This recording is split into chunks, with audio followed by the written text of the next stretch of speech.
बहुत बहुत स्वागत है आपका। न्यूज गंगा देखना शुरू कर चुके हैं। मैं आप लोगों के साथ शालिनी पांडे।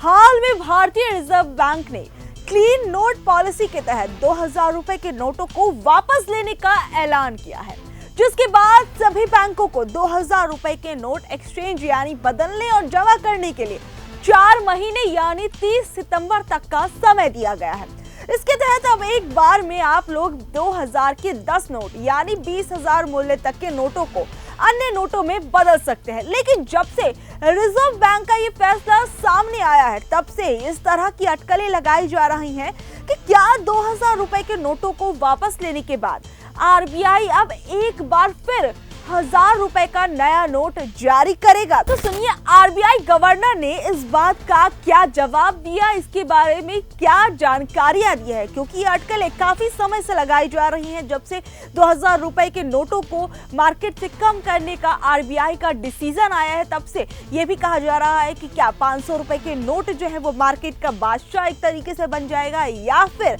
1000 रुपए के नोटों की एक बार फिर वापसी होगी, जिन्हें सरकार ने साल 2016 के अंदर बंद कर दिया था, जब 500,000 रुपए के पुराने नोटों को बंद करने का ऐलान किया गया था और नए 500 के नोट आए थे, 2000 के नोट आए थे, जिसमें से अब 2000 रुपए के नोट को बंद कर दिया गया है।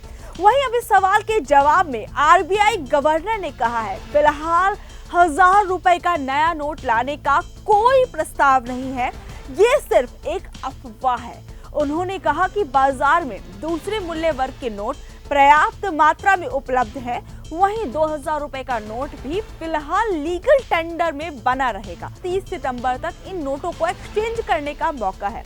ऐसे में आप बैंक में जाकर भीड़ ना लगाएं, आपके पास 4 महीने का पर्याप्त समय है। लोग नोट को बदलने में जल्दबाजी ना करें, आराम से करें। ये डेडलाइन इसलिए दी गई है कि इस फैसले को गंभीरता पूर्वक लिया जाए। वहीं आरबीआई की तरफ से ये भी कहा गया है कि बैंक द्वारा 2000 रुपए के नोट को वापस लेने के बाद अब 500 रुपए का नोट ही देश का सबसे बड़ा बैंक नोट होगा, यानी एक तरीके से नोटों का बादशाह अब 500 रुपए का नोट होगा। आपको बता दें कि नवंबर 2016 के अंदर 500 और 1000 रुपए के नोटों को बंद कर दिया गया था, जिसके बाद 200 रुपए, 500 रुपए, 2000 रुपए के नए नोट जारी किए गए थे।